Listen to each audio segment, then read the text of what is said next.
आइए तो हम कंटिन्यू करेंगे आज वही चैप्टर जो हमने लास्ट क्लास में स्टार्ट किया था, फाइनल अकाउंट्स। मैंने आपको बताया था एग्जामिनेशन में फाइनल अकाउंट से एक डेफिनेटली क्वेश्चन आपको आएगा 18 मार्क्स का, और ये बहुत सिंपल क्वेश्चन होता है, तो हमें यहां पर अपने मार्क्स पूरे सिक्योर करने हैं। अब आपको क्या करना है, एक तो लगाना होता है अपना प्रैक्टिस रजिस्टर। मैं बार बार कहता हूं प्रैक्टिस रजिस्टर को आप सेपरेट रखिए, या फिर आप जब चैप्टर स्टार्ट करते हैं तो उसके स्टार्टिंग के 4 से 5 पेजेस कंसेप्ट के लिए यूज किया करो।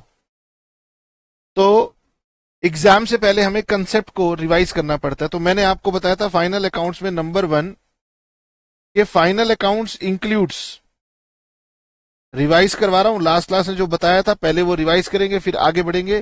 Final accounts includes trading account, profit and loss account and balance sheet.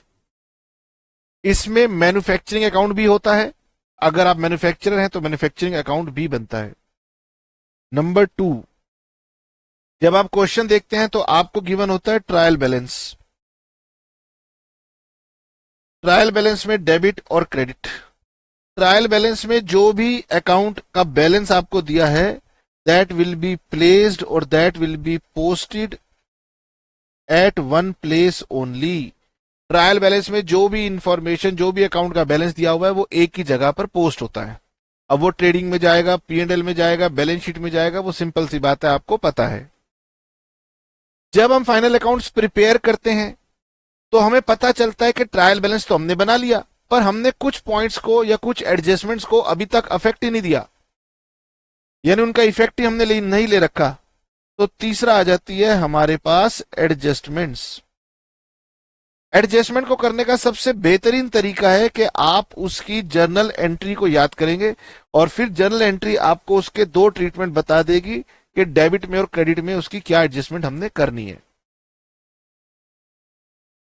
ये सारी की सारी बातें मैंने आपको लास्ट क्लास में बता दी थी। इसके साथ साथ लास्ट क्लास में मैंने आपके साथ कुछ एडजस्टमेंट डिस्कस कर ली थी, जिसमें से सबसे पहली एडजस्टमेंट थी हमारी क्लोजिंग स्टॉक की। मुझे बताएं कि आपको क्लोजिंग स्टॉक की एडजस्टमेंट याद है? क्लोजिंग स्टॉक को हम 2 जगह दिखाते हैं। इसकी जो एंट्री होती है वो बेसिकली होती है क्लोजिंग स्टॉक अकाउंट डेबिट,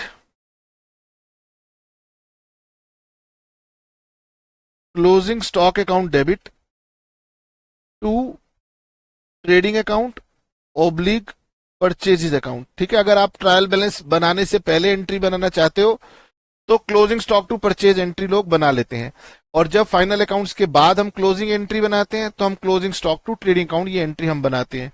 यहां पर जो वैल्यू आती है, जो अमाउंट आता है, वो आता है कॉस्ट और NRV which ever is lower. तो यहां पर दोनों में से जो लोअर अमाउंट है वो आ जाता है। तो क्लोजिंग स्टॉक हमारा ट्रेडिंग अकाउंट में क्रेडिट साइड पर आता है, सॉरी सॉरी सॉरी कह दिया, क्लोजिंग स्टॉक हमारी बैलेंस शीट की एसेट साइड पर आता है, और एक बार ये हमारे ट्रेडिंग अकाउंट की क्रेडिट साइड पर आता है। तो पहली हमारी एडजस्टमेंट थी क्लोजिंग स्टॉक की। दूसरी मैंने आपको एक बहुत कॉमन एडजस्टमेंट बताई थी जो बहुत सारे क्वेश्चंस में देखने को मिलती है, that is called mutual owing. मुझे बताओ म्यूचुअल ओइंग का मतलब क्या था? एक पर्सन है, वो हमारे डेटर्स में भी लिस्ट में आ रहा है, हमारे क्रेडिटर्स में भी लिस्ट में आ रहा है, तो एक पर्सन का एक ही अकाउंट होगा।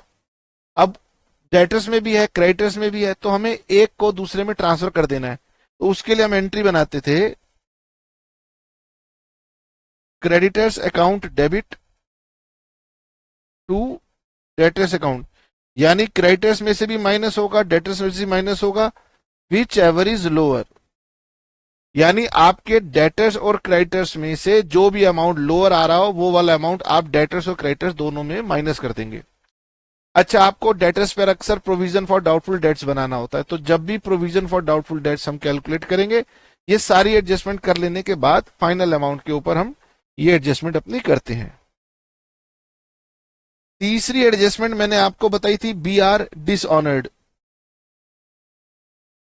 जब भी बी आर डिसऑनर्ड होगा तो आपने डेटर अकाउंट को डेबिट करना है, और बीआर अकाउंट को क्रेडिट कर देना है, तो आपके डेटर्स इंक्रीज हो जाएंगे और बीआर आपका डिक्रीज हो जाएगा। ठीक है, और डेटर्स और बीआर हमारी बैलेंस शीट की एसेट साइड के ऊपर होते हैं।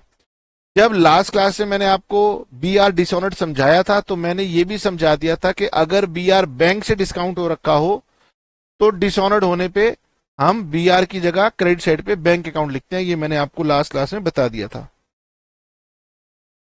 फिर मैंने आपको एक और बहुत कॉमन और इंपॉर्टेंट एडजस्टमेंट बताई थी, that is goods sold on approval. इसे goods send on approval treated as sales भी बोलते हैं। मुझे बताइए इस केस में हम क्या करते हैं। इस केस में एक तो हम सेल्स को रिवर्स कर देते हैं एट सेलिंग प्राइस, तो इसकी एंट्री हो जाती है हमारी sales account debit to debtors account. और दूसरा होता है कि क्योंकि हमने अभी गुड्स सेंट ऑन अप्रूवल को अब एडजस्ट किया है, तो इसका मतलब ये हमारे गुड्स स्टॉक के अंदर भी शामिल होने चाहिए। जो क्लोजिंग स्टॉक की वैल्यू हमें मिली थी उसमें ये एडजस्टेड नहीं था, तो इससे हम अलग से एडजस्ट करते हैं।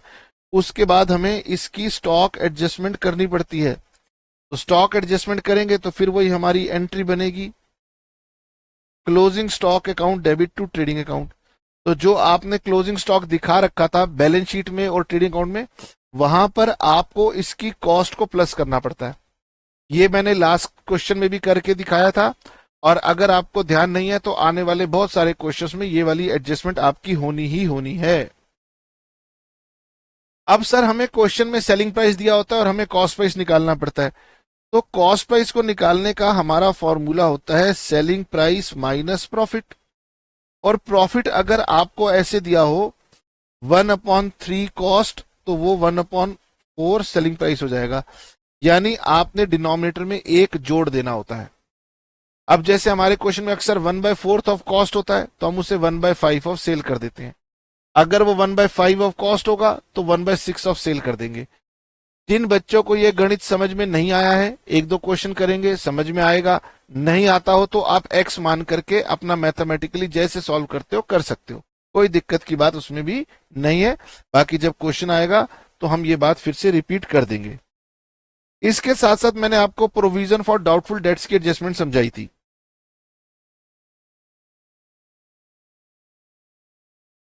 मैंने आपसे ये कहा था कि P&L अकाउंट में आप डेबिट साइड पे दिखाते हैं टू बैड डेट्स, जो भी बैलेंस दिया होगा उसमें हम ऐड कर देते हैं फर्दर बैड डेट्स। ये फर्दर बैड डेट्स एडजस्टमेंट में दिया हुआ होता है, इसमें हम ऐड कर देते हैं न्यू प्रोविजन, ये भी एडजस्टमेंट से निकल के आता है। और इसमें से माइनस कर देते हैं ओल्ड प्रोविजन। ओल्ड प्रोविजन वो होता है जो ट्रायल बैलेंस में गिवन होता है, यानी कि बैड डेट्स की फिगर ट्रायल बैलेंस से आती है, ओल्ड प्रोविजन ट्रायल बैलेंस से आता है, ये एक ही जगह जाता है। लेकिन ये जो एडजस्टमेंट है इन दोनों का सेकंड इफेक्ट ये होता है कि हम इसे डेटर्स में से माइनस कर देते हैं। हमेशा पहले फर्दर बैड डेट माइनस होगा और फिर उसके बाद में न्यू प्रोविजन का अमाउंट कैलकुलेट होता है।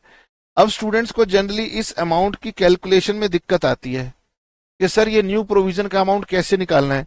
तो जो भी बैलेंस शीट में डेटर्स का हमारा फाइनल अमाउंट निकल के आता है उसके ऊपर जो भी प्रोविजन का परसेंटेज है वो हम अप्लाई करते हैं। यानी डेटर्स में से अगर गुड्स सेंट ऑन अप्रूवल है माइनस कर दो, फर्दर बैड डेट्स है माइनस कर दो, और भी कोई अगर डेटर्स की एडजस्टमेंट दी हुई है वो भी कर लो। फिर जो अमाउंट आएगा उस पर प्रोविजन फॉर डाउटफुल डेट्स लगाते हैं, और प्रोविजन फॉर डिस्काउंट भी एक आइटम होती है, वो उसके भी बाद में लगाई जाती है। तो पहले बैड डेट्स का प्रोविजन निकाला जाता है, फिर डिस्काउंट का प्रोविजन निकाला जाता है। अब सर ये वाली बात जब क्वेश्चन आएगी तब हम लोग कर लेंगे, ठीक है। एग्जामिनेशन में धीरे धीरे जब आप क्वेश्चन बनाएंगे समझ जाएंगे, इतना कॉम्प्लिकेटेड एग्जामिनर नहीं बनाता जैसा आपको डर लगता है। अब सर आगे चलते हैं, तो आगे अब हम लोग बढ़ते हैं, कुछ नया कंसेप्ट आपके साथ डिस्कस करेंगे। ये मेरे पास क्वेश्चन नंबर 2 आ रहा है और आज की क्लास में हम क्वेश्चन नंबर 2 की हेल्प से बातें करेंगे, ठीक है। तो जहां पर भी आप कंसेप्ट नोट कर रहे हैं वहां पर आप इसको छोड़ दीजिए, क्योंकि आगे जो कंसेप्ट डिस्कस करेंगे वो नोट करेंगे। अब हम चलते हैं न्यू पेज के पास और हम करने जा रहे हैं क्वेश्चन नंबर 2। क्वेश्चन नंबर 2 में, ये भी एग्जामिनेशन क्वेश्चन है। क्वेश्चन करने का जो हमारा तरीका होता है, मैंने आपसे बार बार कहा कि फाइनल अकाउंट्स डिफिकल्ट नहीं है, यहां पर हमें प्रोसीजर का ध्यान रखना है कि सर हमने क्वेश्चन को कैसे करना है। तो क्वेश्चन को सर कैसे करना है, उसके लिए आप क्या करेंगे,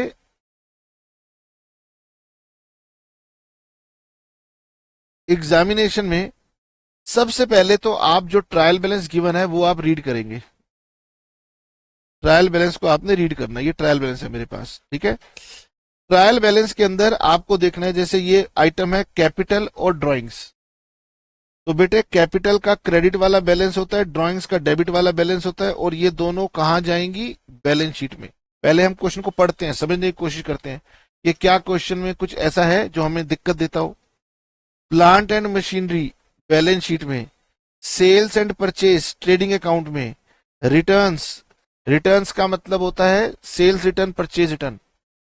जो डेबिट वाली है वो कहलाएगी सेल्स रिटर्न, जो क्रेडिट वाली है वो बन जाएगी परचेज रिटर्न। याद रखना, सेल्स रिटर्न को सेल्स में से माइनस करना और परचेज वाली को परचेज में से माइनस करना। सर बैड डेट्स और बैड डेट्स रिकवर्ड ये दोनों हमारे P&L में जाएंगे। फ्रेट इनवर्ड ये ट्रेडिंग में जाएगा, फ्रेट आउटवर्ड ये P&L में जाएगा। Discount P&L, commission P&L, rent P&L, interest P&L, office and administration expense P&L, selling and distribution expense P&L, creditors oblique debtors, तो डेटर्स का बैलेंस डेबिट होता है, क्रेडिटर्स का बैलेंस क्रेडिट होता है। उन्होंने उल्टा दिया है कि आप गलती करें, आपने ध्यान रखना है, गलती नहीं होनी चाहिए। Balance sheet, bills payable, bills receivable, ये भी उल्टा दिया हुआ है बैलेंस शीट। बिल्स रिसीवेबल वाला डेबिट होता है, बिल्स पेबल जो क्रेडिट बैलेंस होता है वो होता है। Loan balance sheet, liability, investment balance sheet, assets, opening stock, trading, cash in hand balance sheet, cash with bank balance sheet, bank overdraft balance sheet, liability. अब यहां पर वेजेस एंड सैलरीज कंबाइंड दिया हुआ है, वेजेस ट्रेडिंग के item है, salaries P&L के item है, लेकिन जब ये लोग कंबाइंड दिए हों तो हम पहले वाले को डोमिनेंट मान लेते हैं। ऐसा नहीं करेंगे कि हम अपनी मर्जी से इसको डिवाइड कर देंगे। अगर क्वेश्चन बता दे तो ठीक है, क्वेश्चन नहीं बताता तो हम इसे कहां दिखाएंगे, ट्रेडिंग में। अब क्वेश्चन बच्चे कहेंगे कि सर आपने इसको ट्रेडिंग में क्यों दिखाया, तो रीजन है कि जब ये दोनों कंबाइंड दिए होंगे तो जो फर्स्ट आइटम होगी मैं उसको डोमिनेंट लेकर उससे ट्रीटमेंट करूंगा। यानी कि पहली तो हमने ये इंश्योर कर लिया कि ट्रायल बैलेंस की सभी आइटम्स मुझे पता है कहां जाएंगी, कोई गलती का स्कोप यहां पर नहीं है। उसके बाद आता है क्लोजिंग स्टॉक। हमेशा क्लोजिंग स्टॉक आपको नीचे दिया हुआ होता है, तो क्लोजिंग स्टॉक दिया हुआ है eight market price 61,500, however cost was 80,000। तो हमारा रूल होता है कॉस्ट और NRV which ever is lower, लेकिन इस चैप्टर में NRV की जगह बुक लिख देती है मार्केट प्राइस, तो हम मार्केट प्राइस को NRV मान लेंगे। कंसेप्चुअली वो सेम नहीं होता, लेकिन हम मान लेंगे कि वो NRV है। तो यानी कि हम विच एवर इज लोअर, तो ये हमारी स्टॉक की वैल्यू होगी। Provide for depreciation on plant and machinery, तो प्लांट एंड मशीनरी पे डेप्रीसिएशन लगाना है, तो जाएंगे और प्लांट एंड मशीनरी के ऊपर एक मार्क लगा लेंगे कि भाई हमारी प्लांट एंड मशीनरी की एडजस्टमेंट है। बिल्कुल ऐसे ही आपने क्वेश्चन करना है। फिर लिखा हुआ है provide interest on capital at the rate of 6% per annum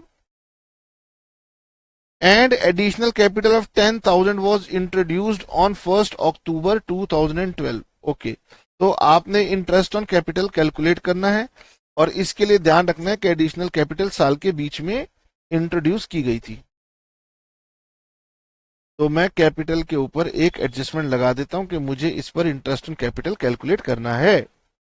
O sir ये समझ में आ गया। इंटरेस्ट ऑन ड्राइंग्स भी चार्ज करना है at the rate of 9% per annum. अब इंटरेस्ट निकालने के लिए मुझे पीरियड भी चाहिए होता है, डेट क्वेश्चन में गिवन नहीं है, तो बताएंगे इसको कैसे करेंगे।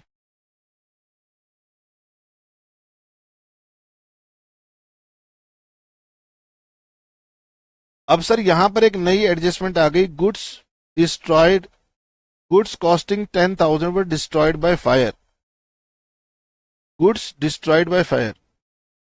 तो अगली एडजस्टमेंट बस नोट करेंगे, एफ नंबर या 6 नंबर एडजस्टमेंट हो गई है।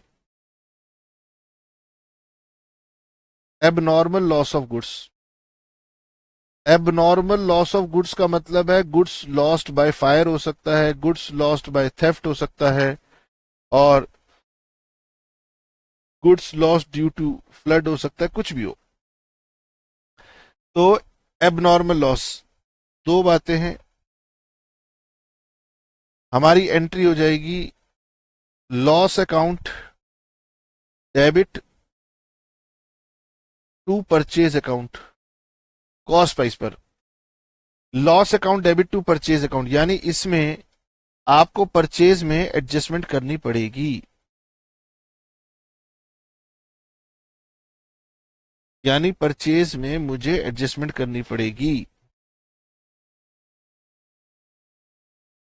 अब हो सकता है कि आपने इसकी इंश्योरेंस करवा रखी हो,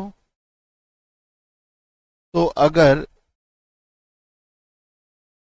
इंश्योरेंस क्लेम एडमिट हो जाता है तो फिर मेरी एंट्री होगी insurance company debit to abnormal loss account. Insurance company account debit to abnormal loss account, यानी कि जब हम ट्रेडिंग अकाउंट बनाएंगे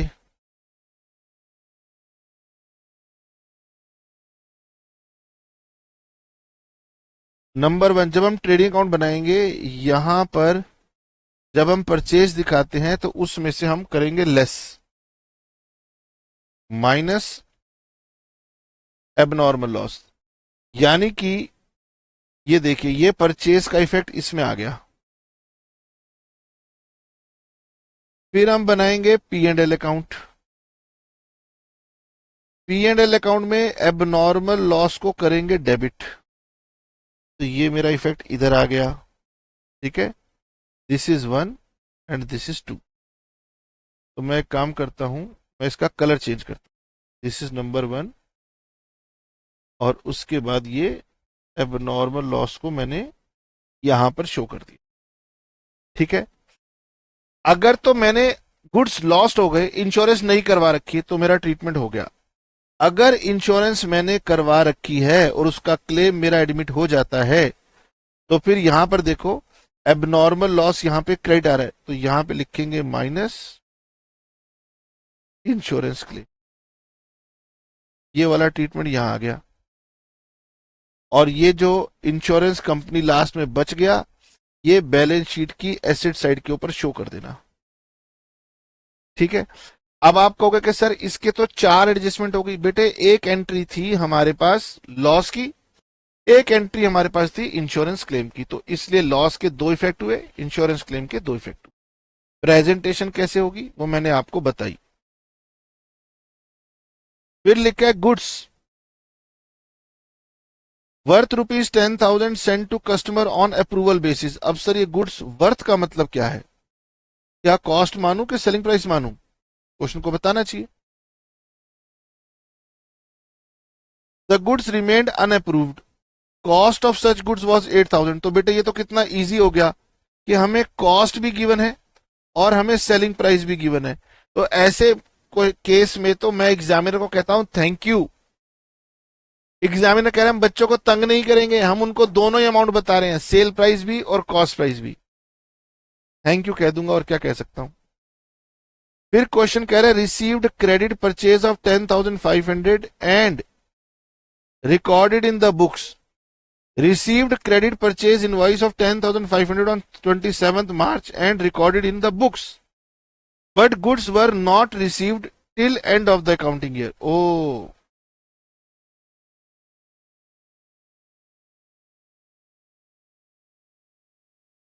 Goods purchased entry also made, but goods not yet received. इसको हम बोलते हैं गुड्स इन ट्रांजिट। तो गुड्स इन ट्रांजिट को आप एंट्री बनाओगे goods in transit account debit to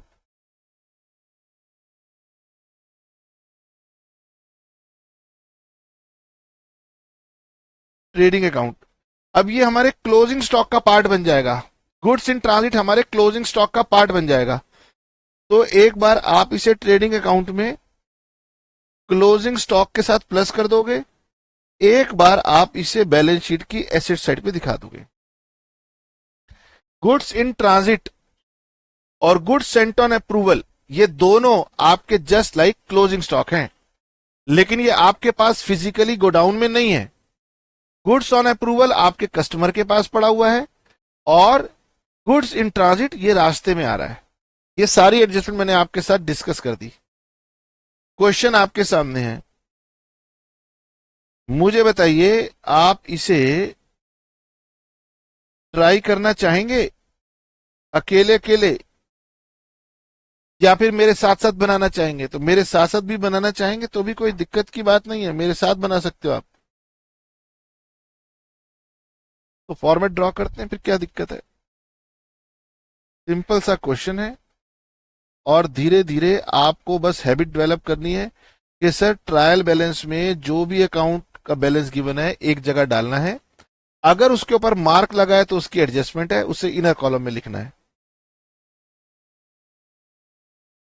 ये हो गया मेरा ट्रेडिंग अकाउंट।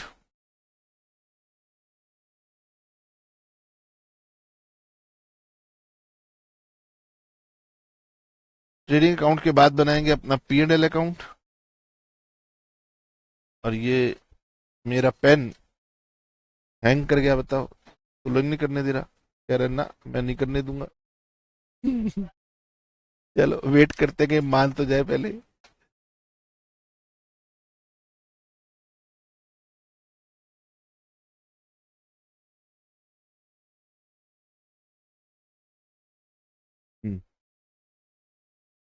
अब बनाएंगे profit and loss account.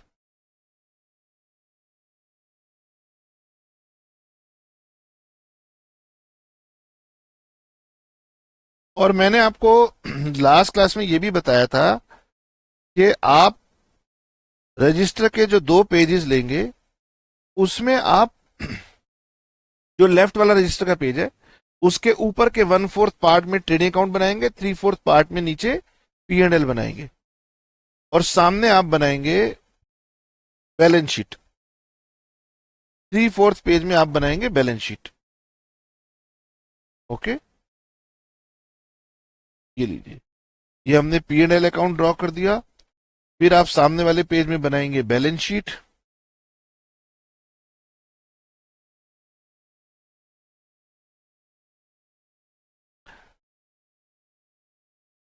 Balance sheet में लिखा जाता है एज एट।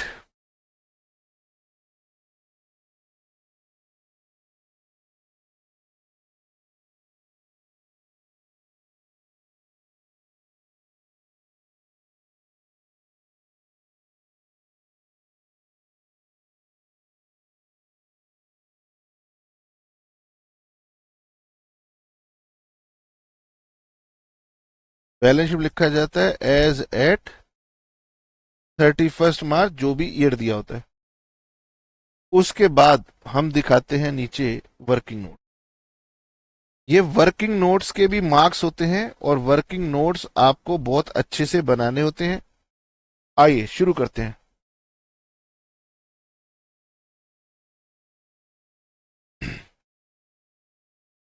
सर सबसे पहले दिया हुआ है कैपिटल और ड्राइंग्स, तो भाई फिर तो बैलेंस शीट में जाना पड़ेगा।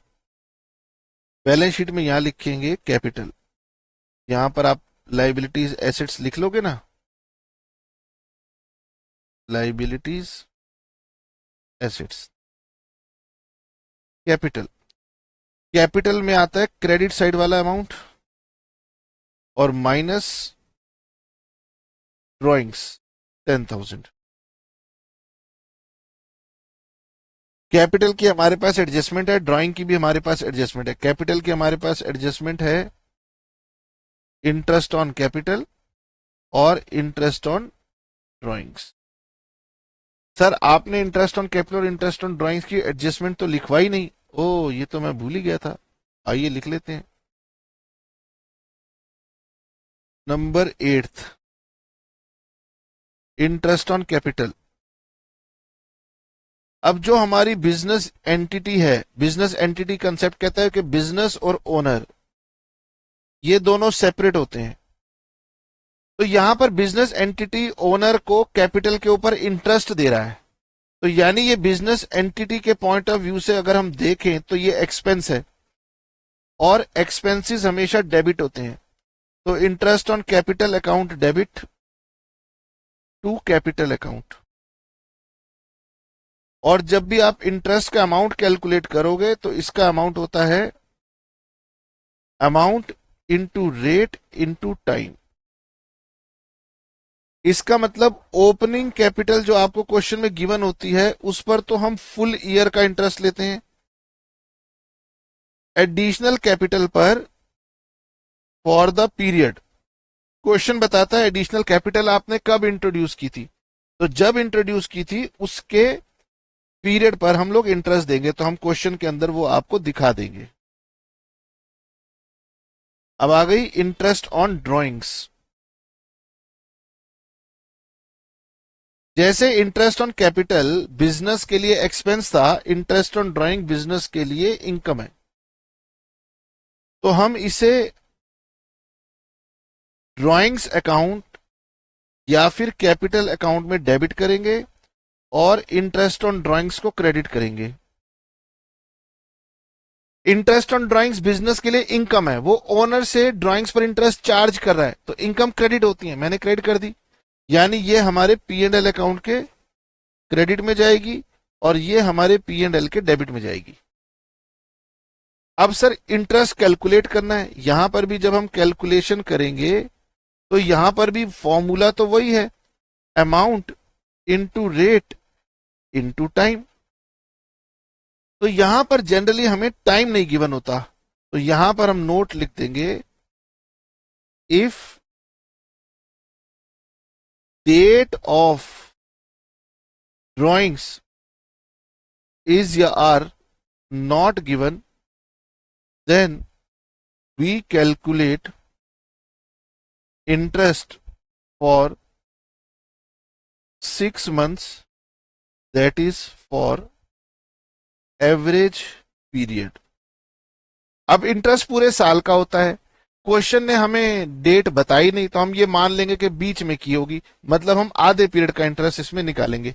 यानी जब हम यहां पे करेंगे तो यहां पर हम टाइम पीरियड में 6/12 ले लेंगे, वो हम करेंगे जब क्वेश्चन में करेंगे तो आपको दिखा भी देंगे, ठीक है। Sales and purchase, next item is sales and purchase. तो याद रखना है सबसे पहले ट्रेडिंग अकाउंट में हमेशा ओपनिंग स्टॉक को दिखाना है, फिर दिखाना है परचेज। परचेज है क्वेश्चन में 84,000, यहां पर दिखाना है सेल्स, ये है 1,65,000। रिटर्न्स, अब रिटर्न्स में कौन सी परचेज रिटर्न है कौन सी सेल्स रिटर्न्स है ये आप बताएंगे।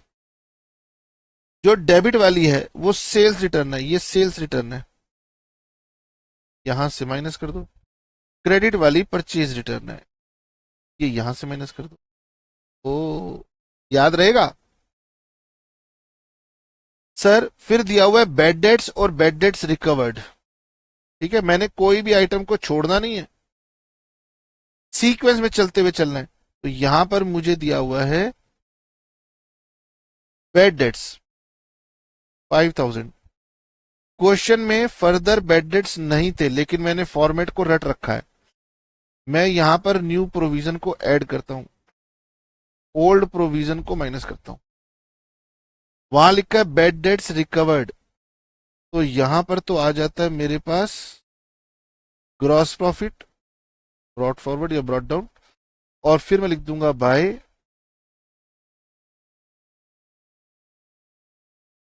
Bad debts recovered. Bad debts recovered है 26,450।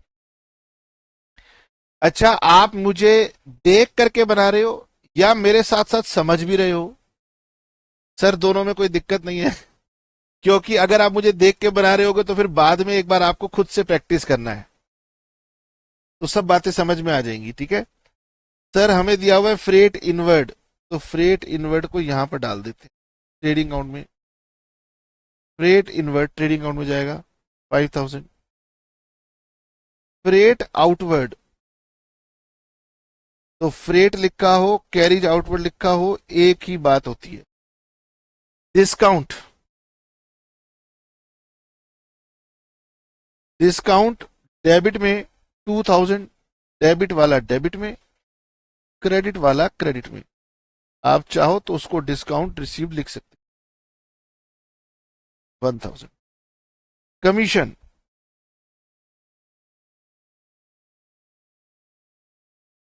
कमीशन डेबिट वाली डेबिट में और क्रेडिट वाली क्रेडिट में।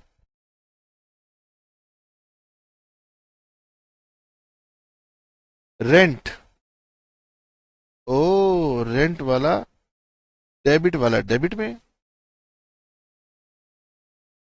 और क्रेडिट वाला क्रेडिट में। अब बेटे क्वेश्चन करते हुए अगर मैं कोई अमाउंट गलत ले लूं तो आपने मेरी कॉपी नहीं करनी, आपने सही वाला ही लेना है। मुझसे भी क्वेश्चन करते हुए गलती हो सकती है।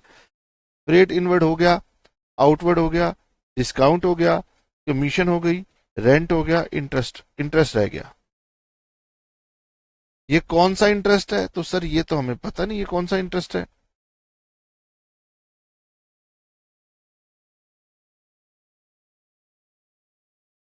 ठीक है, हम स्क्रीन पर देख करके काम कर रहे होते हैं, तो अगर स्क्रीन पर देखते हुए हमसे कभी गलती हो जाए तो आपने अपना जो आपको सही लग रहा है उसी को लेके चलना है। Sir office and administration expenses, okay, office and administration expense. Exam में ना आपने पूरा लिखना है, मैं यहां शॉर्टकट लिख रहा हूं, इसका मतलब ये नहीं कि आप एग्जाम में शॉर्टकट लिख के आ जाओ। सेलिंग एंड डिस्ट्रीब्यूशन एक्सपेंसेस 10,000, ये भी हो गया, ये भी हो गया। डेटर्स एंड क्रेडिटर्स, चलो जी बैलेंस शीट की तरफ चलें। डेटर्स 2,15,000, एक या दो लाइन छोड़ देता हूं। Creditors 2,02,000। Bills receivable, bills payable. Bills receivable debit वाला अमाउंट होता है,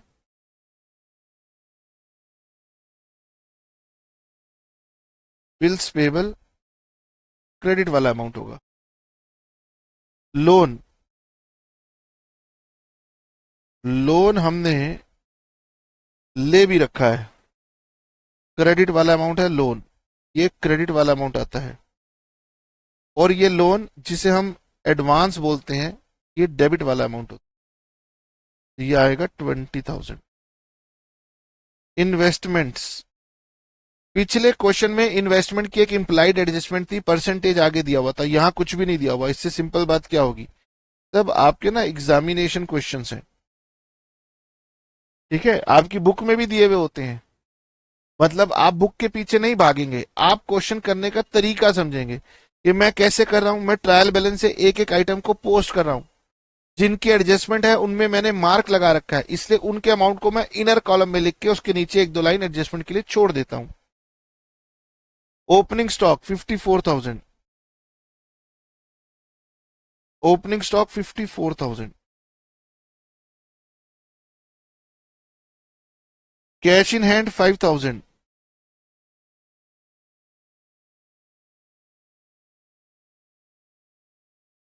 कोई फॉर्मेट की दिक्कत नहीं है, जो जिस सीक्वेंस में आए उस सीक्वेंस में लिखते जाओ।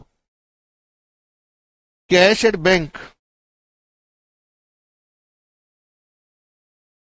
Cash at bank 45,500।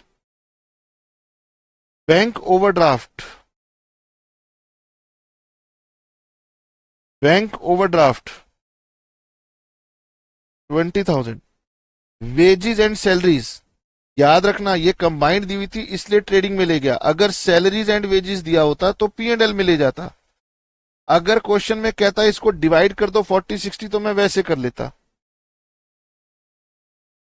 ठीक है, तो रूल नंबर 1, ट्रायल बैलेंस में जो भी आइटम दी हुई है उन्हें आपने एक जगह पर शिफ्ट कर लेना है और बिल्कुल कोई आइटम छोड़नी नहीं है। जो डेबिट में है वो डेबिट में गई, जो क्रेडिट में है वो क्रेडिट में गई। कभी कभार एक्सेप्शनली डेबिट के आइटम को हमने जैसे रिटर्न्स हैं तो सेल्स में से माइनस कर दिया और क्रेडिट वाली रिटर्न को डेबिट में माइनस किया, तो ऐसी एक दो एक्सेप्शनल आइटम आती हैं। सर हमारे पास कोई प्रोविजन फॉर डाउटफुल डेट्स पुराने वाला नहीं आया, नहीं आया तो कोई दिक्कत की बात नहीं है। अब एडजस्टमेंट्स को करना शुरू करते हैं। सबसे पहले क्लोजिंग स्टॉक, तो क्लोजिंग स्टॉक हम लेंगे लोअर, यहां लिखेंगे बाय क्लोजिंग स्टॉक, इसे बोलते हैं stock in hand. Stock in hand हो गया 61,500। सेकेंड इफेक्ट बताओ बैलेंस शीट में,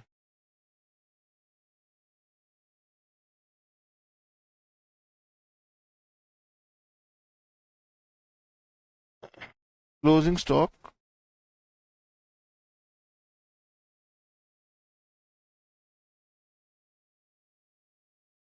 इसे हम कहेंगे स्टॉक इन हैंड 61,500। बताओ मैंने 61,500 क्यों लिया, 80,000 क्यों नहीं लिया?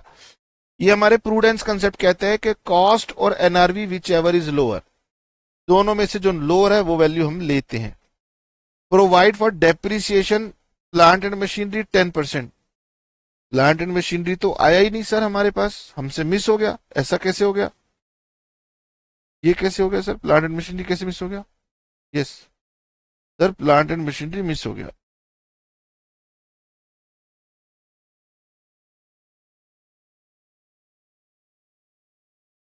हमसे प्लांट एंड मशीनरी मिस हुआ है। ओके, तो यहां पे लिख देता हूं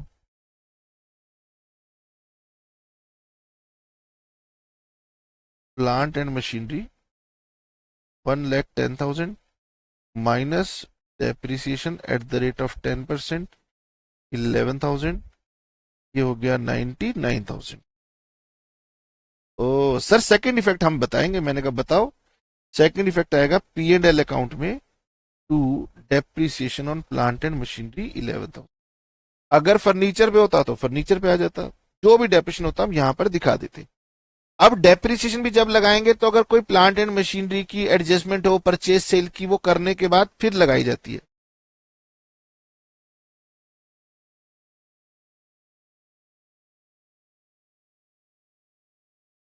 provide interest on capital at the rate of 6%। तो working note number 1, calculation of interest on capital. ठीक है,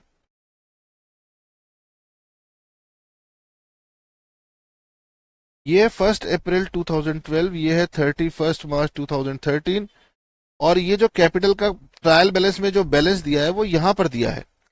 और कैपिटल का जो आपका बैलेंस था वो था 1,70,000, ये आपका दिया हुआ था 1,70,000। क्वेश्चन कह रहा है कि आपने एडिशनल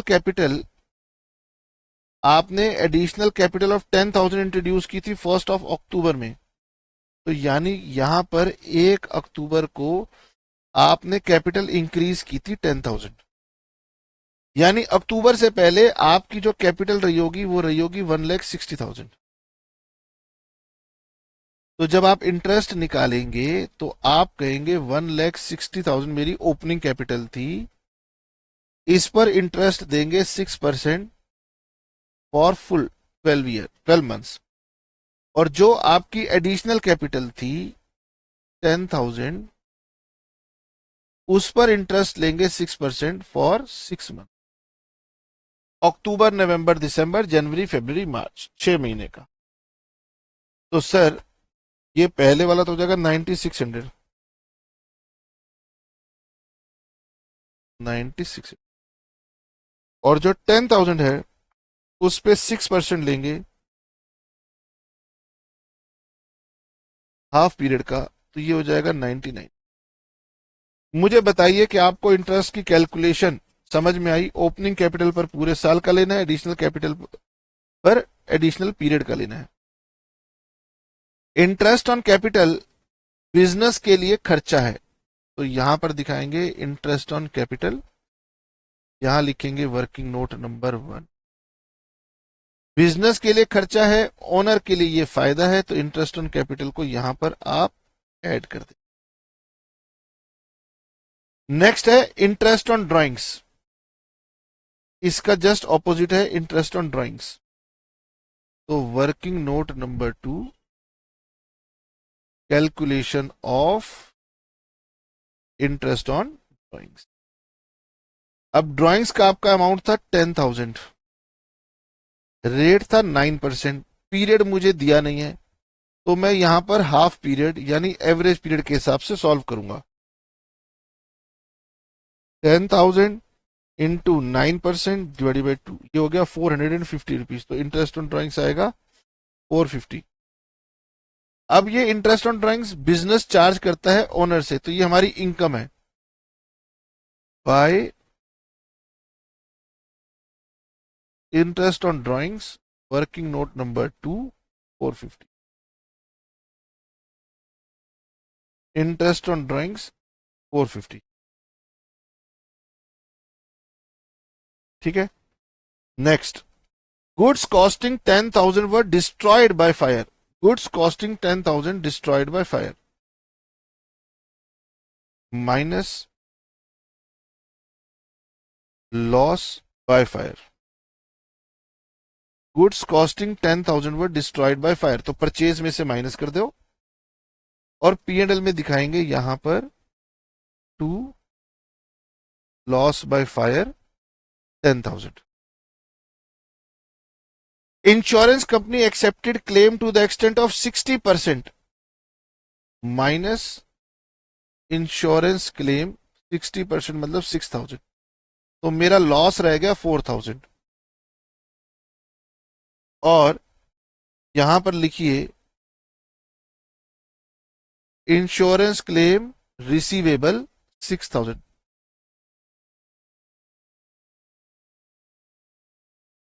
फिर goods worth ₹10,000 were send to customer on approval basis, sales approval basis पर, तो एक बार डेटर्स में से माइनस कीजिए,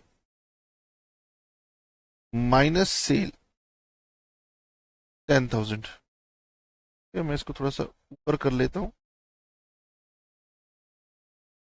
सेल्स में से 10,000 रुपीज माइनस कर दो, minus goods on approval 10,000।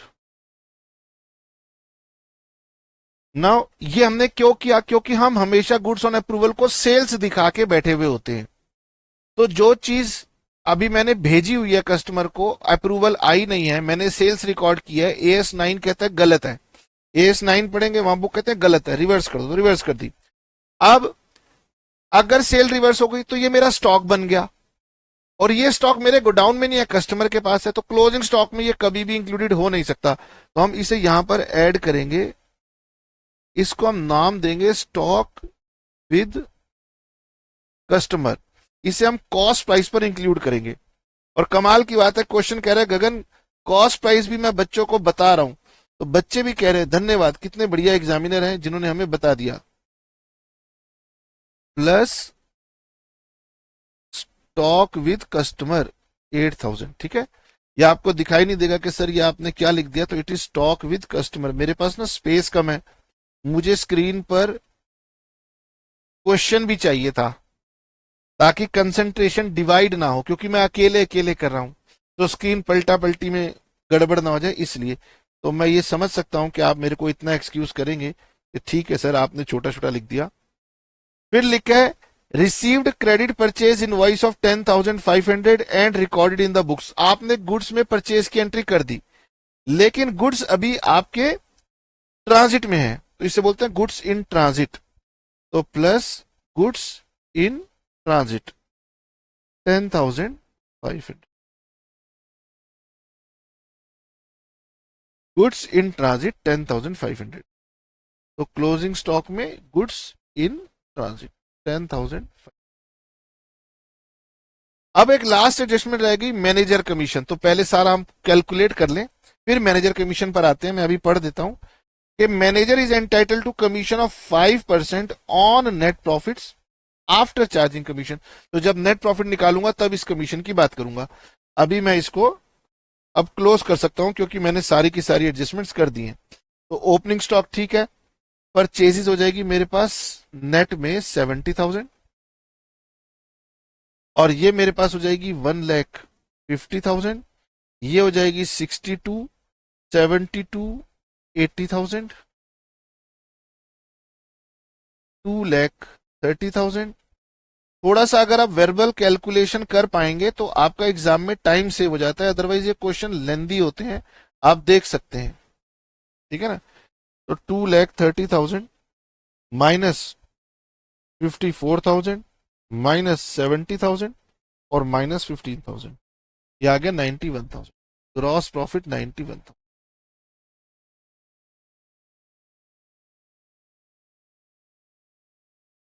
Sir कमाल की बात है, क्वेश्चन में फर्दर बेड डेट्स नहीं, न्यू प्रोविजन नहीं, ओल्ड प्रोविजन नहीं। भाई इससे आसान क्या होगा, थैंक यू कह दो एग्जामिनर को। लेकिन आपको तो लगेगा सर एग्जाम में इतना इजी क्वेश्चन थोड़ी आता होगा। एग्जामिनेशन क्वेश्चन ही मैं आपके साथ ये कर रहा हूं। ठीक है, रह गया है मैनेजर कमीशन और रह गया है मेरे पास नेट प्रॉफिट, दो चीजें रह गई है। तो 91,000 प्लस 26,450 प्लस 3 और 1 4, 4 and 4 8, 8 and 3 11 प्लस 11,450, ये आ गया 1,28,950। अब मुझे निकालना है मेरे पास नेट प्रॉफिट कितना आ रहा है। ठीक है,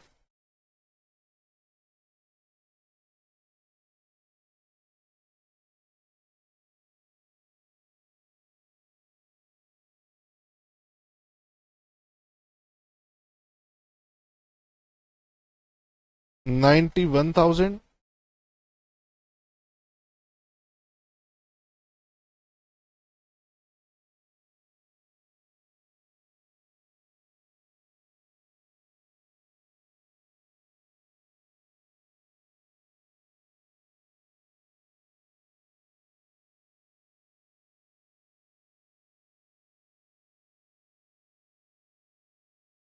मिस्टेक है यहाँ पर, रुको। ये आ रहा है 1 lakh, sorry this is 1 lakh.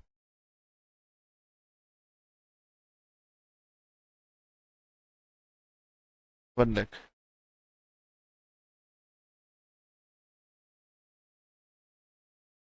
Plus 26,450, 314,448, 311,450, 137,900,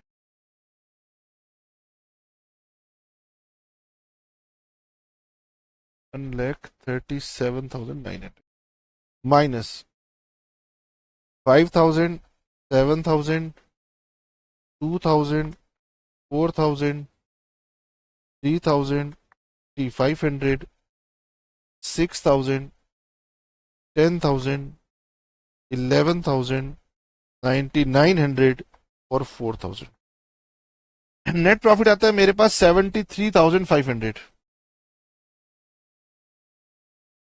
अगर मैं यहां पे निकालूं, यहां पर अगर मैं अपना नेट प्रॉफिट कैलकुलेट करूं तो वो आता है 73,500।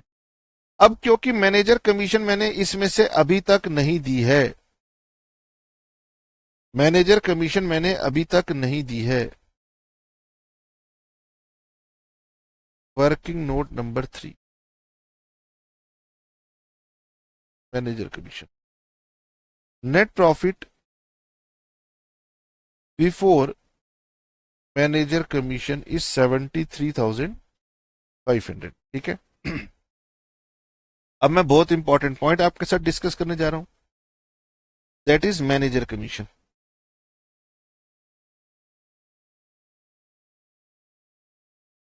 Manager commission based on net profits, manager commission based on net profit. तो अब ये कमीशन दो तरीके की होती है। ठीक है, एक होता है सिंपल कमीशन। सिंपल कमीशन का मतलब होता है बिफोर चार्जिंग कमीशन। तो यहां पर आपने क्या करना है, जो नेट प्रॉफिट आया before commission into rate upon 100। अब यहां पर क्वेश्चन में देखिए, manager is entitle to commission of 5% on net profits. अगर इतनी सी बात लिखी होती कि manager is entitle to 5% commission on net profit, सिर्फ इतनी सी बात अगर लिखी होती तो फिर मैं ये वाला ट्रीटमेंट कर देता। 73,500 का 5% उसको दे देता, बाकी अपने पास रख लेता। यहां क्या लिखा है, यहां लिखा है आफ्टर चार्जिंग द कमीशन, यानी कि नेट प्रॉफिट में से कमीशन माइनस करो और फिर जो प्रॉफिट बचे वो कमीशन उसकी 5% होनी चाहिए। देखिए इसके अंदर ना मैथमेटिक्स इन्वॉल्व है कि मैं एक्स मान करके क्वेश्चन को सॉल्व करूं, तो इसके लिए एक सिंपल तरीका है। ये नेट प्रॉफिट है बिफोर कमीशन, इसके दो पार्ट हैं, एक तो है मैनेजर कमीशन और दूसरा है net profit after manager commission.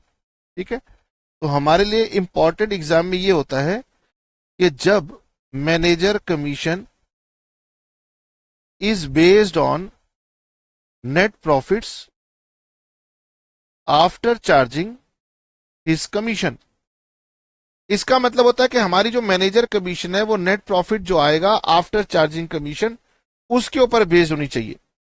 तो देखो इसका बहुत ही सिंपल है, इसको मान लो 100, तो मैनेजर की कमीशन होनी चाहिए 5%, यानी इसका 5, तो यानी कि ये टोटल हो गया 105। जैसे आप पार्टनरशिप पढ़ते थे, समझ लो मैनेजर एक पार्टनर ए है जिसे प्रॉफिट के 5 पार्ट्स मिलने हैं, और नेट प्रॉफिट आपका बी पार्टनर है जिसके 100 पार्ट्स होंगे। यानी यहां पर आपको net profit before commission into में रेट अपॉन 100 प्लस रेट करना है। जब भी लिखा हो कि मैनेजर की कमीशन जो होगी वो उन प्रॉफिट्स पर बेस्ड होगी आफ्टर चार्जिंग इस कमीशन, तो आपने आफ्टर चार्जिंग वाली नेट प्रॉफिट जो है उसे 100 मान लेना है और उसकी कमीशन उसका परसेंटेज निकाल लो। जैसे इस क्वेश्चन में 5% है तो वो 100 होगा, ये 5 हो गया। सर अगर क्वेश्चन में ये 10% होता तो नेट प्रॉफिट आफ्टर कमीशन 100 लेते और मैनेजर कमीशन 10 लेते, और इन दोनों का टोटल क्या हो जाता, 110। तो यानी कि मेरे इस केस में ये 5 है, तो मैं ये कहूंगा कि कमीशन जो होगी net profit before commission into 5/105 होगी। ये हो गई 3,500। तो मेरा जो नेट प्रॉफिट होगा आफ्टर कमीशन वो हो जाएगा 70,000। अब सर इसकी जर्नल एंट्री नोट करवा दो। तो अब अमाउंट जो भी आए उसकी जर्नल एंट्री होगी, तो जो हमारी जर्नल एंट्री होगी वो होगी मैनेजर कमीशन, यानी पीएनएल में डेबिट कर देना टू मैनेजर कमीशन आउटस्टैंडिंग। ये कभी भी टू कैश टू बैंक मत लिख देना। अरे भाई मैनेजर को कमीशन जो देनी है वो प्रॉफिट पे बेस्ड है, प्रॉफिट मुझे अभी पता चले हैं तो मैंने अब कमीशन निकाल के उसके नाम पर आउटस्टैंडिंग दिखा दी, बाद में हम इसको पे करते रहेंगे, तो manager commission to manager commission outstanding. तो ये हमारी बैलेंस शीट की लाइबिलिटी साइड पर जाएगी। तो यहां पर हम आएंगे और यहां पर हम अपना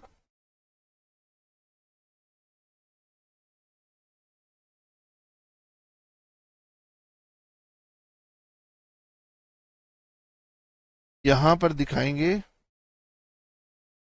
मैनेजर कमीशन आउटस्टैंडिंग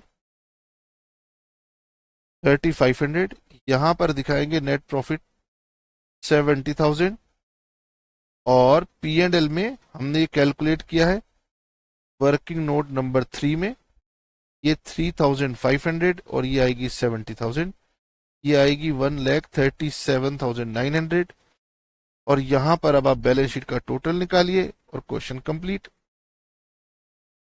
डेटर्स हो गए मेरे पास 2,05,000, कैपिटल हो गई 1,70,000 माइनस 10,000 प्लस 9,900 का इंटरेस्ट ऑन कैपिटल माइनस 450 का इंटरेस्ट ऑन ड्राइंग्स और 70,000 का नेट प्रॉफिट, 2,39,450।